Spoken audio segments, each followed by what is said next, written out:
Why? Hey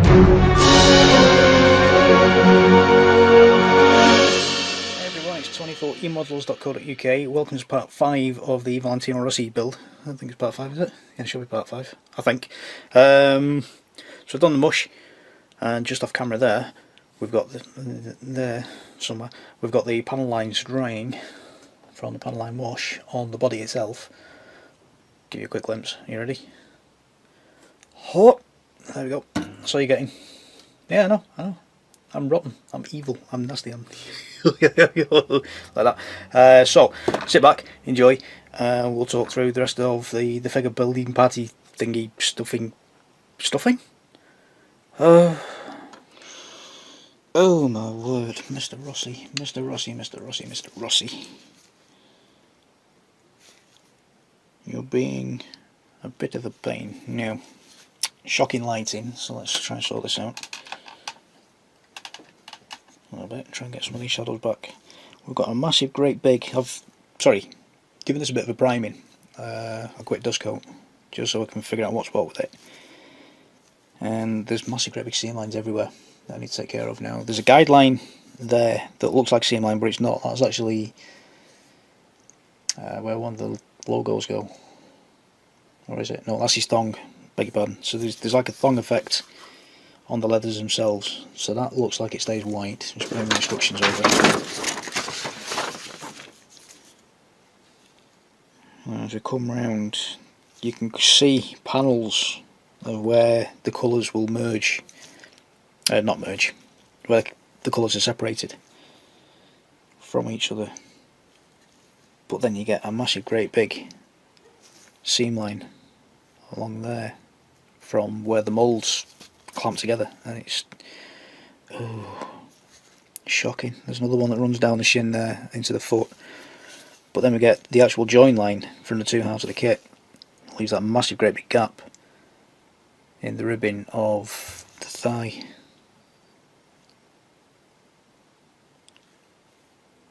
It's not the best build in the world, so I'm going to have to do a little bit of carving just to take those shapes back out. Same about there, there's a massive, great big seam right at the back that I'm not going to be able to get into properly to fill it. We'll see if we can close that up a little bit more with glue or something. But again, down the back of the calf here, massive, great big gap, which is I don't like how that's built at all.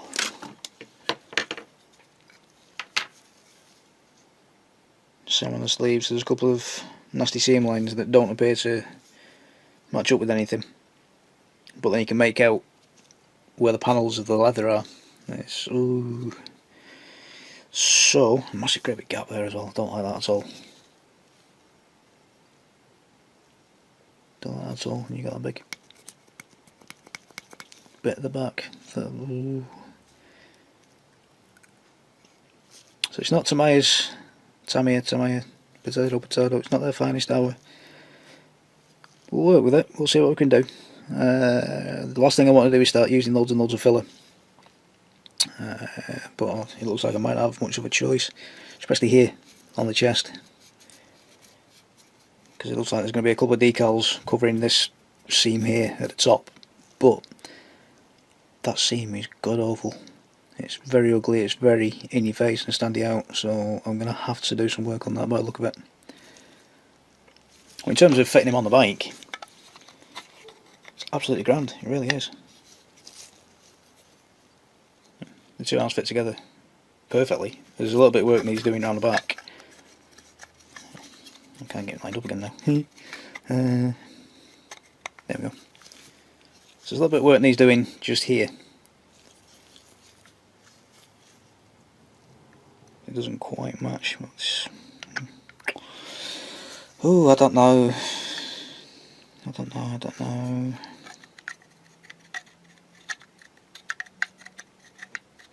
Right, so still a bit of carvery, especially this one here, because this one really bugging me. So being very careful not to cut ourselves.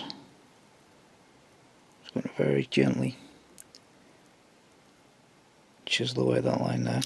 Make that go. And whilst you're doing this, you will expose, you will go through the primers that you've done already, and you'll expose the plastic underneath. But not to worry, we can always redo this. The thing we need to watch out for here is where it goes across the ribbing. So we're just going to literally just very gently scrape across the top of the ribbon and get into the grooves as flat as we can across the top of it. We're not taking too much of the ribbing away. And then back to the point, just nibble away. So it's very delicate, very gentle. You know, somebody's hacking the guts up outside.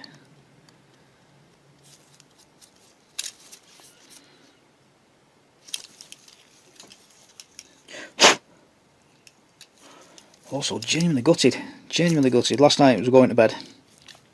I thought I'll have one quick look at Sky News on the smartphone, whether news services are available. And it popped up straight away, headline: it's just been announced that Glenn Fry's died. I was like, oh my good grief. Now, I'm 40 and my dad was a bit of a hippie when I was growing up. Every Sunday afternoon, when he finally rose from a heavy night the night before, first thing he would do was put on the Eagles on the old record player. So I grew up listening to the Eagles, and obviously as the 80s went on and they went in different ways, and Don Henley was doing his thing and Glenn Fry was doing something else, and then Beverly Hills Cop came out. Glenn Fry did the soundtrack for that. My dad went wild.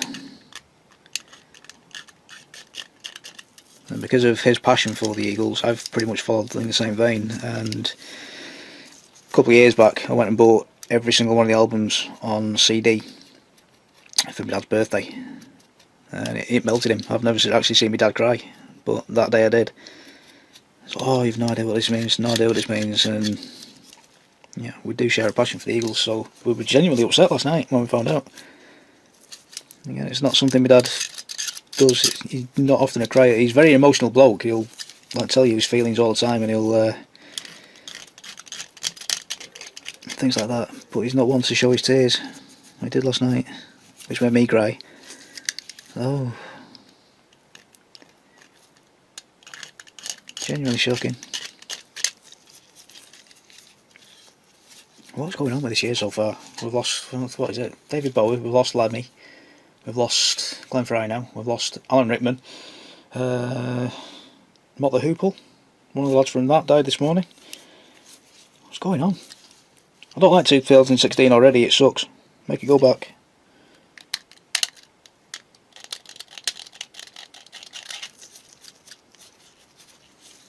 It's rubbish. Right, so I've had my little waffle. Hopefully you've got an idea of what I'm doing. It's just very gently nibbling away. There's a groove that needs to be put back in there. So very gentle. Be careful not to cut your thumb or any of your other appendages. Appendage.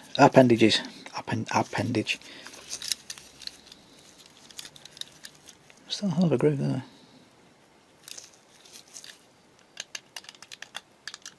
So I'll keep nibbling away at that, and we'll do the rest of this in time lapse, and I'll cut away and then I'll come back just to save you watching me doing this for about 4 hours.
before the sore throat issues kicked in.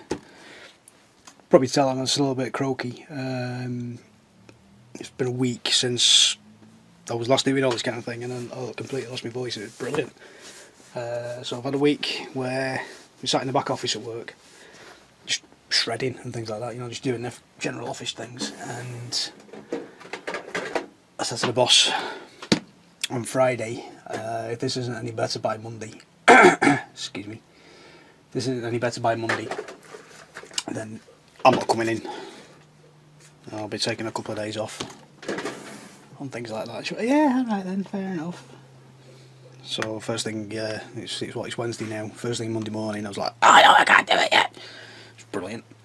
Yeah, you've probably caught a bit of that at the intro for episode 3 and the outro for episode 3 that I've just literally just filmed. So it's coming and going, which apparently is a good thing. Apparently, where have you gone? Come here, you. So I've had a good week now to have a look at this and have a think and things like that. We've still got huge gaps in the legs there. So what we're going to do now is we're going to have a quick chat about fillers and how I would normally tackle this kind of thing. That one there, to be honest, isn't that bad. We've got like this big gap here. So we've got a choice of using Milliput, which is a 2-part epoxy. You basically cut equal parts of the yellow and the grey brown colour. It's actually, as this stuff oxidises, I'm a little bit concerned that might have gone off, to be honest. As it oxidises, it's actually, you can see there, it's a completely different colour on the inside. It's a bit like Blackpool rock. So once you, I'll have to trim a little piece of that one off to start with, and then it will come out as grey, I think. And then you mix these two together and it forms an epoxy type thing. A little bit messy, it's a little bit faffy. I don't think I've got anything that warrants using that stuff, to be honest. Or have I? That tends to be for like huge gaps. You'd use that one for. So I don't think I'll need that. Another alternative is the good old thing of using super glue over the top. And what you do there is you drop it over the gap. There we go. Drop that over the gap and it'll form like this ridge type thing that you can then sand back and sculpt back. Super glue and fingers, and it tends to bond your fingers better than it will bits of plastic together. So we've got this pre-mixed stuff as well. All these are available from eModels in one form or another, and that's like a pre-made gritty paste kind of thing. So I'm probably going to go with that, to be honest. And a fourth version I would normally use is styrene plastic. It's worth grabbing a couple of these packets. You know, as you can see in there, there's all kinds of shapes and sizes. Let's get some out and get away from that shiny plastic. So we've actually got tubes and shapes.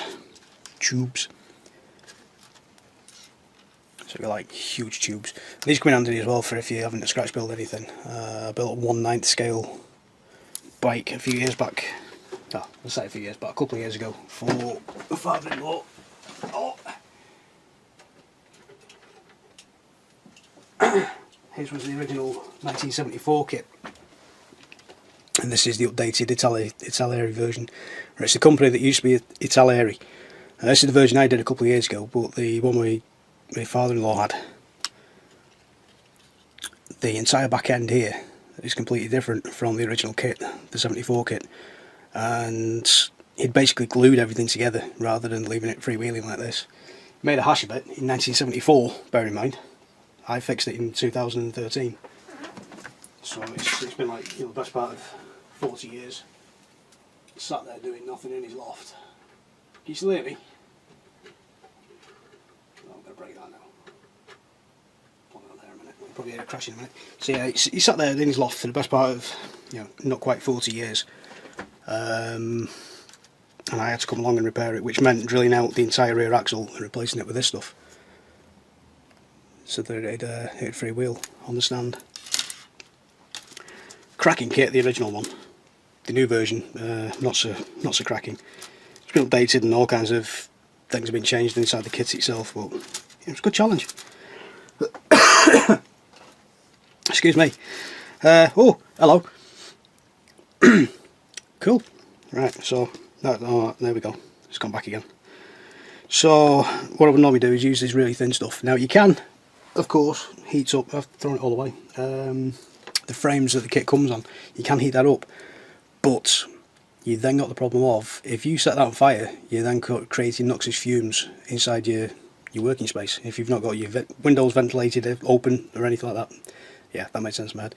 Or if you've not got one of these sucky blowy things on, you then got noxious fumes knocking about. Polystyrene itself isn't too bad, it niffs a bit, but ABS plastic, which is used in quite a few kits, Revels kits are a mixture of polystyrene and ABS. That's why they're a little bit fiddly to glue with. They lean more towards the ABS side of things. If you heat up ABS, it will actually give off poisonous fumes, so you have to be careful with what you're doing with the heating up. That's why I prefer to use these pre-made things for us. What I would literally do is, if the gap was big enough, which it isn't on here, oh, it might be. Ooh, that is interesting.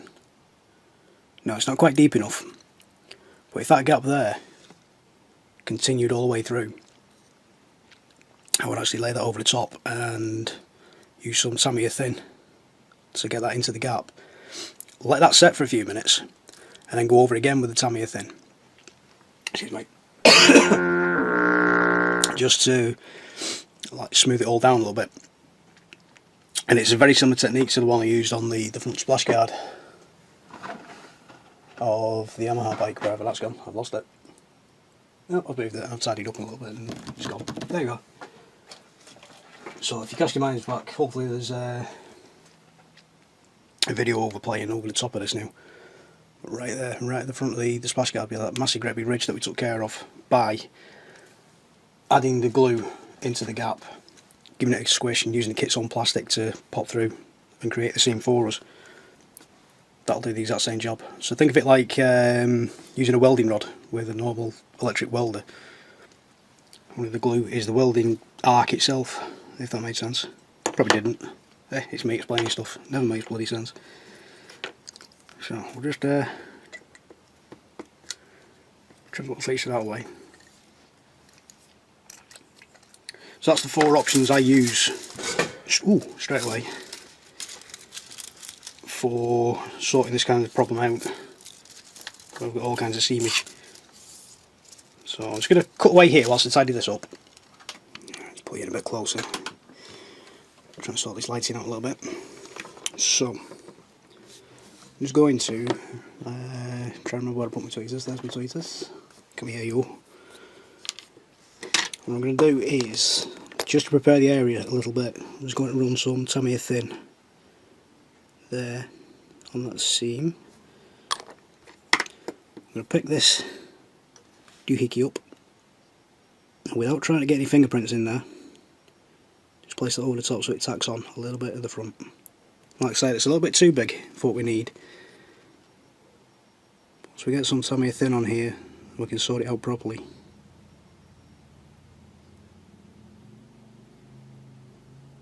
Just get that to tack in a little bit.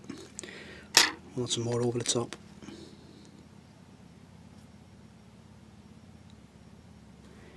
This kind of thing is absolutely ideal as well if you've got one of these large scale figures and it's a military type bloke and you've got to add that funny piping on. And this is great for tanks as well, this technique. So just knock that off there. So where you've got the flat panels of a tank attaching to each other. And I'll do this in another video, possibly on my own channel at some point.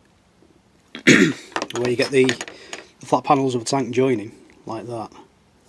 You get these two edges together. Just run some glue over the top of the seam. Add a strip of this over the top.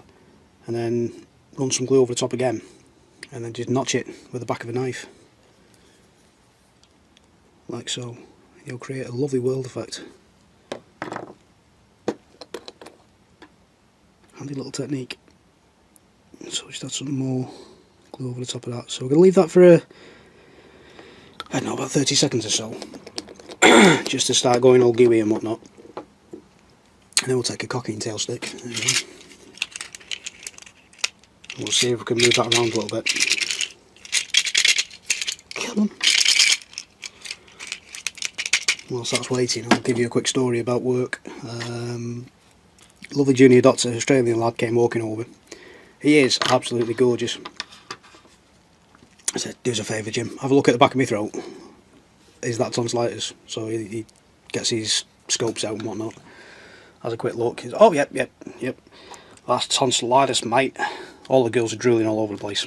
And, you know, all the little old ladies are falling over. And, oh, ain't he lovely, him? He won't have any of it. He's like me, he prefers girls. Right, that's going on nice and soft now, so we'll just give that a quick squish. So yeah, he's like me, he prefers girls.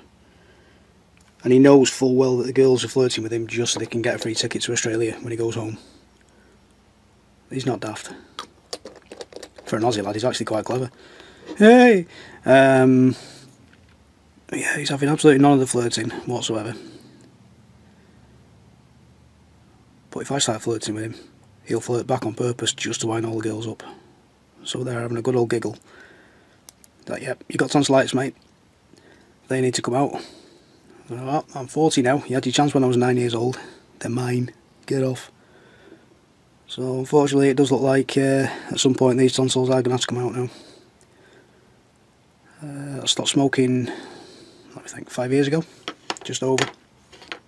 And it's a bit quinky-denkle. Up until that point, absolutely no problems at all with tonsillitis or anything like that. Within 3 months of me stopping, I got tonsillitis for the first time, quite badly as well. It's not quite as bad as this one was. This is the worst of the lot. I had it again the following year. It was only last year where I didn't actually get tonsillitis of the 5 years that I've not been smoking. So it's a bit coinky-dinkle. 1 is chance, 2 is coincidence, 3 is a pattern, 4 is a serial killer. So I'm on the serial killer phase now. So it's a little bit hinky. I'm not impressed.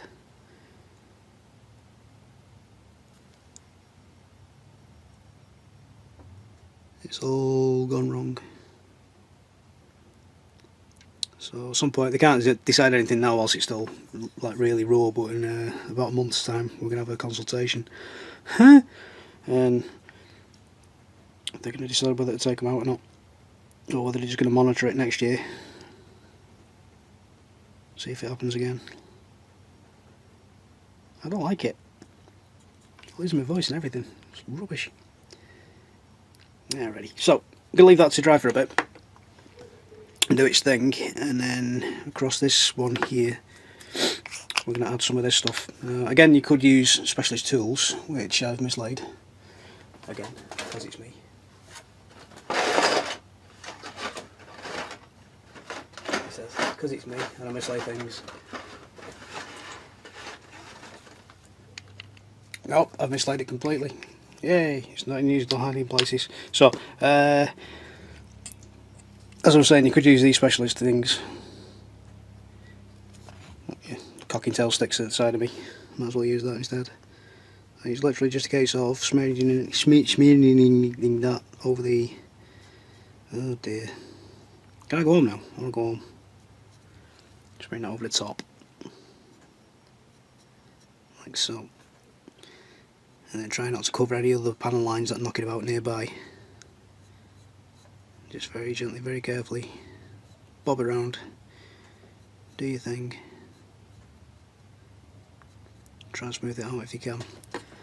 Use the second cocking tail stick, you know, nothing cheap if you're doing all your smoothing. Now what I tend to do here, let's give it a quick nibble off camera, quick nibble, just to reshape it a little bit, and just basically have a quick scratch away before it sets, and you can come back with the other stuff. Let's get some more in.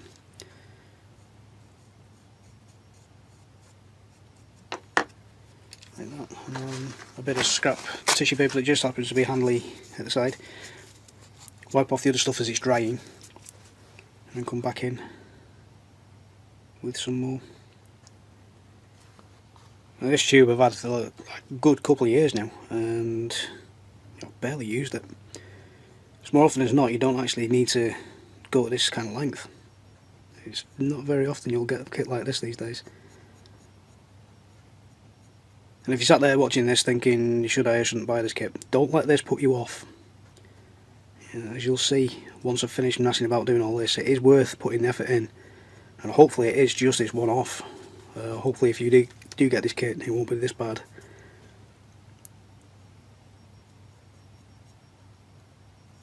Yeah, I've certainly not had anybody jumping in yet saying, yep, mine was that bad as well. So the feedback we're getting so far is good. But as you're about to see, there is no such thing as a problem. We have a temporary sit back without a permanent solution.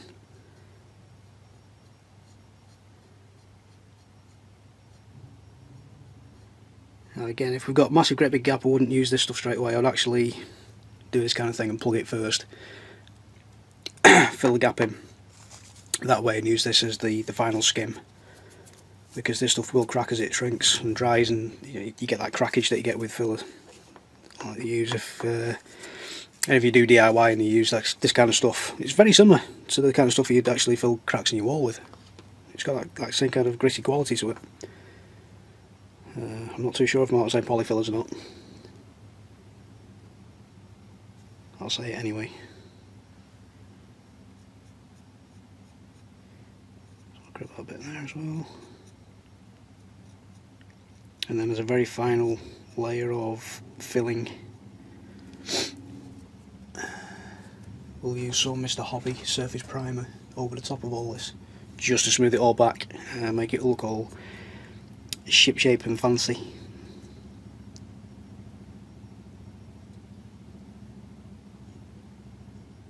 And those with a keen ear might possibly hear my next door neighbour going out on his bike in the background.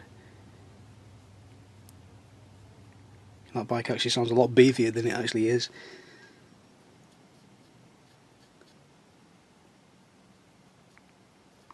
I think he's got a baked bean scan or something like that in the, over the exhaust. That we used to do in the early 90s with the Renault Clios. We'll patch his backside up as well while we're there. Not that you'll see that, but you know, it's there. It'll bug me knowing that's there. So that's that.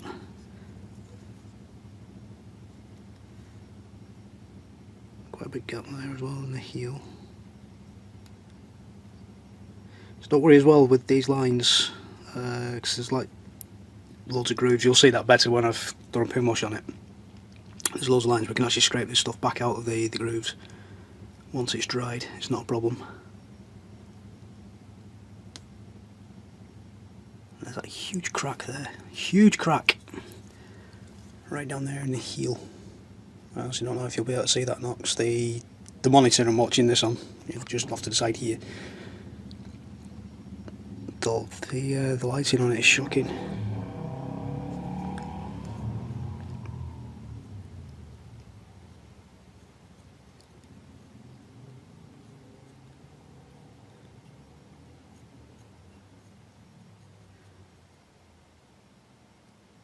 Oh, it's something gone quiet outside.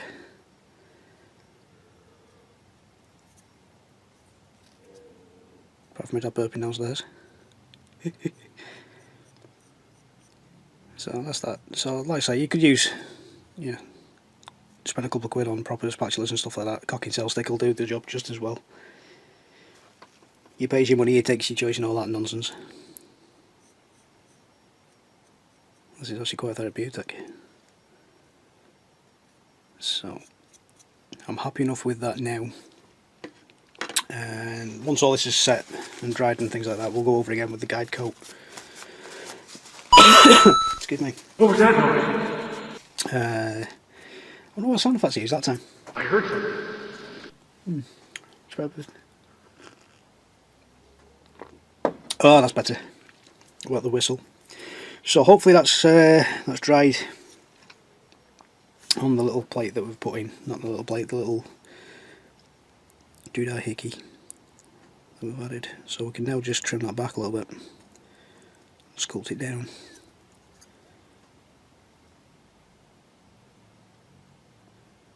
Very gently. So there's a little bit of whittling. What you'll have now is a nice smooth seam. I'll just whittle that down a little bit more, like so. So that's actually filled that gap now, and I'm really hoping you can pick that out. So let's say this monitor's shocking at showing things like this. It doesn't help that you're using white either.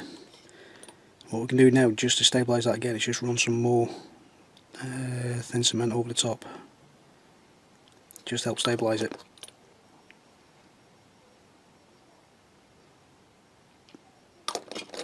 And again, leave that for a few seconds to catch and bite, and then take a cocking tail stick.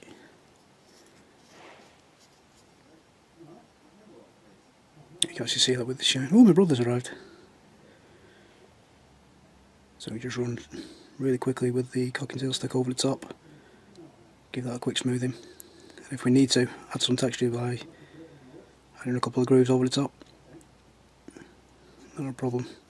So I'm going to leave that lot now to set for, I don't know, we'll give that an hour first, just to see what's what with it. And then we'll come back and have a quick nosy at that.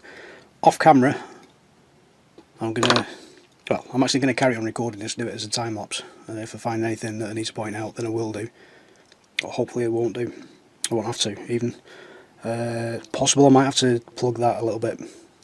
Even though there's a shoulder pad going over the top, that crack does actually come through into the uniform at the back. So I'll probably talk you through that part when I get there. In the meantime, I'm just going to whip around and take care of the seams, as we've just been doing.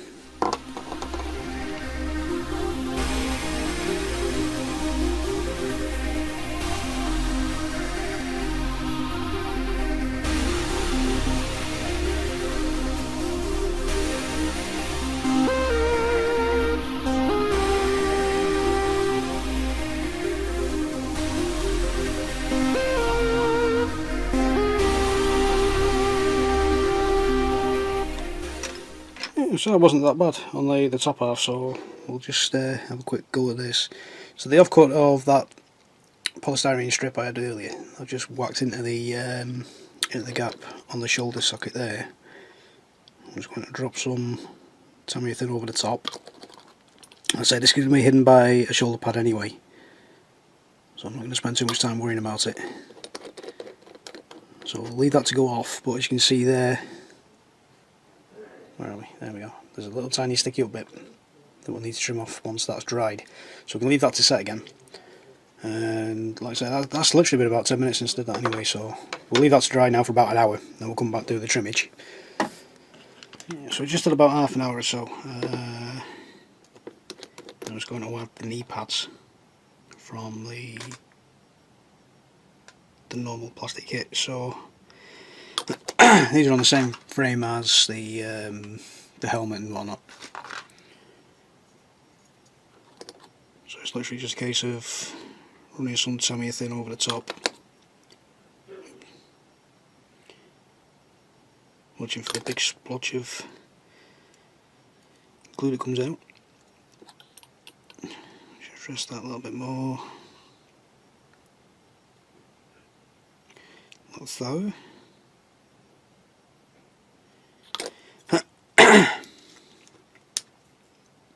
I painted on the inside as well because I cut them from the frame and I thought, oh hang on, so I painted left and right inside them.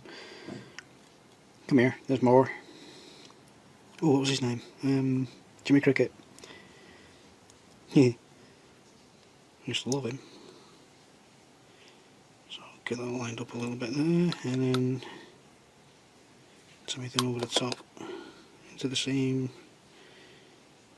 like so. Oh, copyright.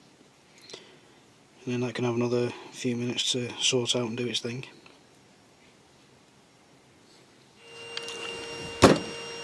Why? Oh, looks like I'm busy on the builds, whilst I've been poorly. So the Alfa Romeo's come on and bomb as well. I'll just very quickly show you that.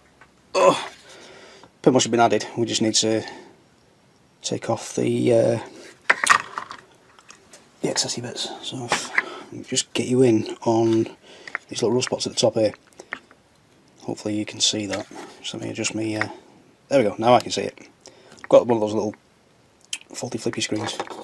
Whilst it's flat down, you can't actually see me moving that, can you? Anyway, just here we've got a couple of big splotchy spots where we've not been exactly cautious, and there's a great big huge one just at the top of that wheel arch. So now that it's all dry, you literally just come across, and this is where the gloss varnish comes in handy as well. Literally just come across, give it a quick rub, and it's gone. And that pin wash has actually been there for about 2 days. I've not actually touched it whatsoever for 2 days, solid. Also went off and did real life things. So it just shows that even after 2 days, you can actually take the pin wash away. Like so. Brilliant. Good little experiment, that. Because actually, to be honest, I actually forgot about that and I thought, yeah, knackered it, I've ruined it, but nope, as you can see, it works. So, good little demonstration, that. I like these. Right, so. It's alright, I'm flapping about because I've got a right old mess over there and it's distracting. We'll sort this shoulder out because there's a little bit of a sticky out. You can probably hear it there, so we'll sort that out. I vaguely remember in the previous clips of this putting that in, and I'm hoping that I explained it. So, just a couple of daft little nits and bobs and things like that that we need to sort out. There. So it's just a little bit of resculpting. Take away some of those little lines without removing the lines that actually tell you where to paint. So I need to chip away at that panel there. This line here actually tells me where I need to add some detail paint, but that one there doesn't need to be there. So we take that smooth. And we get this little curvy one here. Looks like it's a mark line for where we need to paint, but got a massive great big seam there.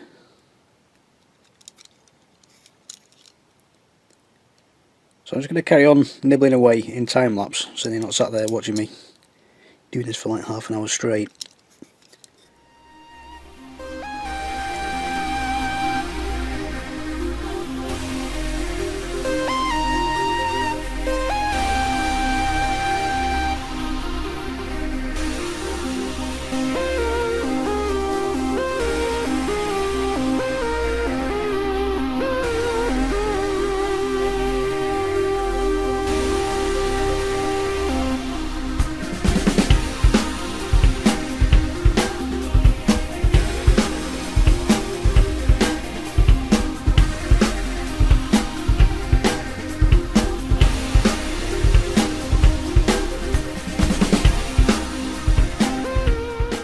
So I've reached a stage now where there's not much more I can do with the whittling, and I need to get some primer on there now so I can tell what's what, things like that. So it's absolutely lashing it down outside. We're in the middle of Storm Imogen, apparently.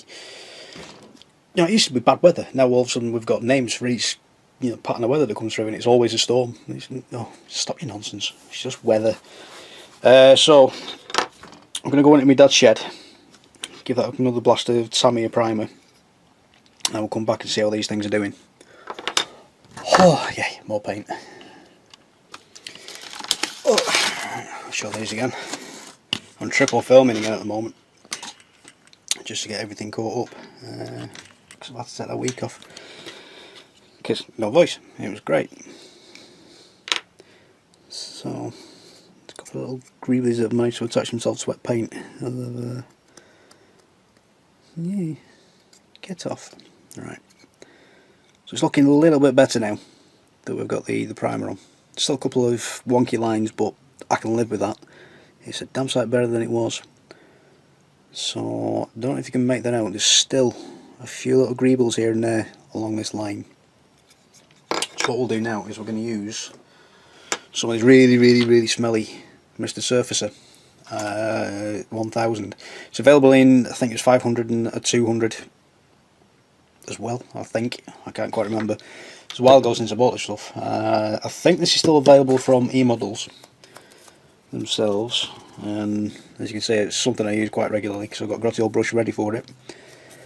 With this stuff, it is recommended that you get their own thinner, the Mr. whatever it is. I'll flash a picture of it here, just to take care of this stuff. What this is, it's basically primer outside of the can. It's good stuff, it really is good stuff. I think the 500 is like a really gritty texture. The 2000, I'm getting this wrong, I've got a feeling I'm getting this wrong because I've not done the research properly, is like a really super fine type thing, which we'll hopefully see in a second too. Get some gloves on, get some gloves on. Gloves.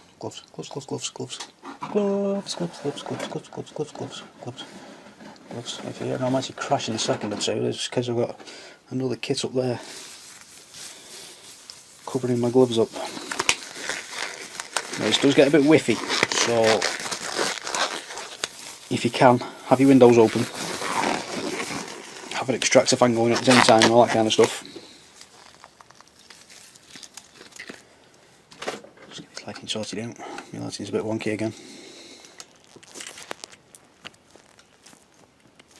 So, there we go. My God, normally that lid, the interior lid, stays in place here, which makes, it doesn't matter how many times I use this stuff, I always forget how smelly it is. My word, that is smelly. So let's get rid of that greeble there, that's managed to attach itself to wet paint. Get off. So just at the back here on this seam, you can probably see it's going on darker, so you get a good contrast just to let you know where you're putting it. Now already that's taking care of that little seam that I had left.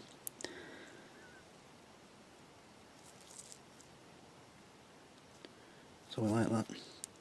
Now I don't actually have the proper thinner for this, so I can take care of it afterwards, but what I do have off camera is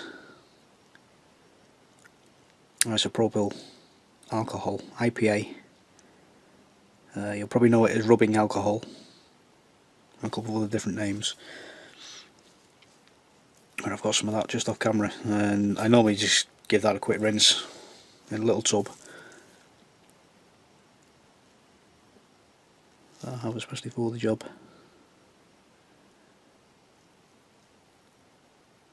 A little bit too gloopy with that, so just off camera I've got a little rag that I'm wiping the brush off on. Just so I can paint this back on properly. Now it's like a thick paint. You can say it is smelly, so get the windows open. But this is basically primer. It's good stuff, just for taking care of last minute details like this. Generally good to go within about half an hour or so.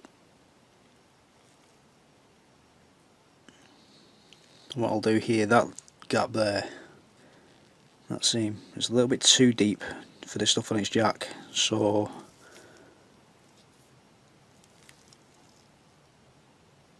in about 20 minutes time I'll just come back again, just dab some more over the top of it.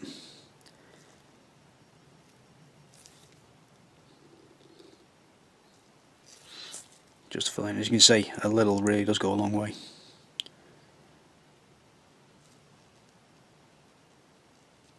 Now, if and when I finally get around to filming Arrow Light the Space Wonder Hose, you'll see me using this stuff a lot, especially when I'm taking care of its back end, which just sounded wrong. Where that butt crack was, you'll see me using this a fair bit. I think I'm using it on his face as well. He's been put away again for the time being, so I can't quite figure out where I am with him. We're not actually going digging for him.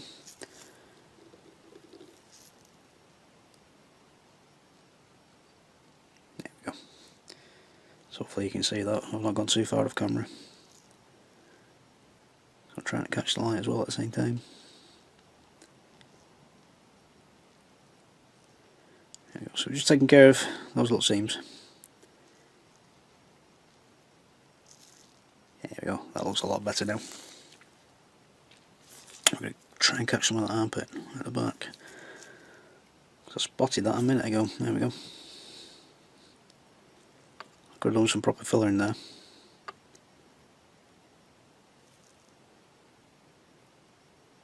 Yeah. So just in there, we've got that massive grabby shadow. That's actually a big hole that I didn't spot before. I don't know how. So I'm going to whack some proper thinner filler in that in a second. That white stuff that we used the other day. I said the other day, it was what, a week and a half ago now, some stuff like that. So I'll whack some of that in just to take care of that gap. Splodge in there as well, just to hide that hole. Hide the hole. So that's the top half done.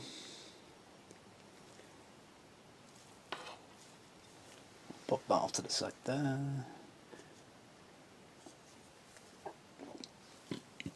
Excuse me.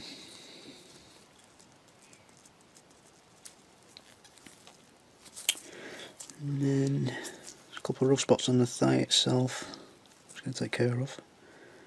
It's down this piece here. Like so.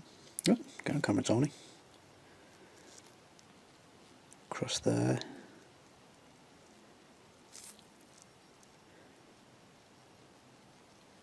I'm actually going to paint some across this ribbing as well.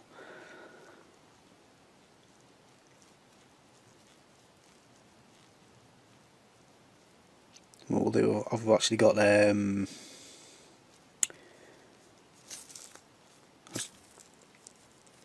I think you'll see it in a minute once all this is dried, which will actually be this will be tomorrow evening now before I get around to this. I've got that huge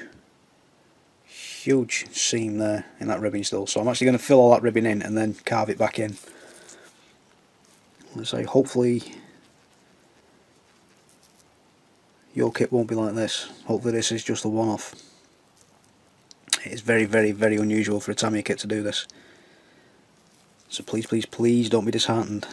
But if you do manage to get hold of a kit that's like this as well, you know, hopefully this will teach you to take care of it. You know, it's not the end of the world, it can be fixed. A little bit of patience.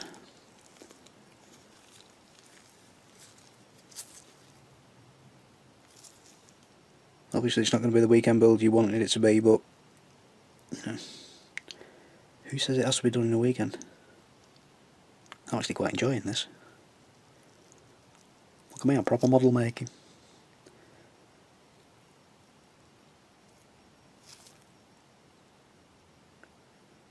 I'll put some along there as well. Blend that in. Like so.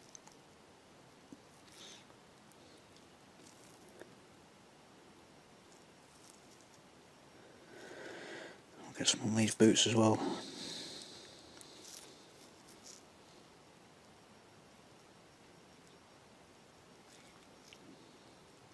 Just put these two pieces in a little bit.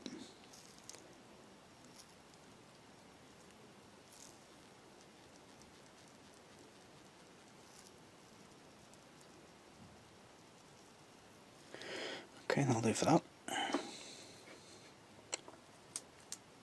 So like I say, I'm going to take care of the brush. Hush! Where are you going? Where are you going? Get back up there. Take care of the brush in some isopropyl alcohol.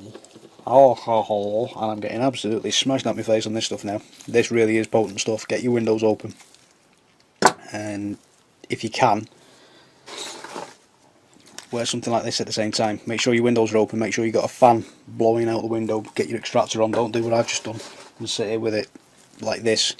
I've only done it because I'm stupid and I'm filming. and I need you guys to be able to hear what I'm doing. And I don't quite have the facilities to re-record a voiceover, which is something I am looking into. So please, please, please, please, please be sensible if you do buy that stuff. You don't have to use that stuff. Other filling products are available. That's just my preferred weapon for final touches. Ooh, I must apologise. I got carried away and I thought to press record and I hadn't. But what we've done now is just gone back in with this stuff here. Oh, I've got a voice. Wow, that's kind of cool. Kind of. Still a bit croaky, but yeah, we're getting there. So I've just gone round, just filling in last minute blemishes here and there. Where are we? So it's just that little crack in the armpit as well. That spotted right at the last minute. A couple of little gribblies around here on the flank. There's like just the odd spot here and there.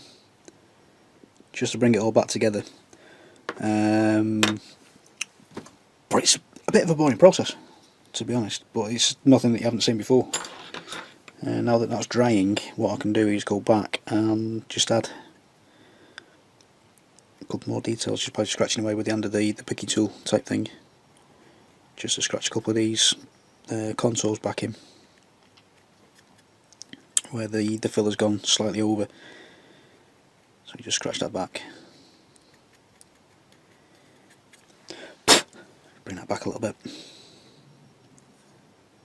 Yeah, what else is there in there as well, so we can put these grooves back in just by very quickly teasing over the top.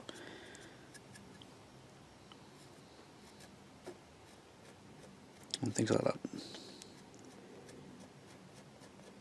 So I'm going to leave that for,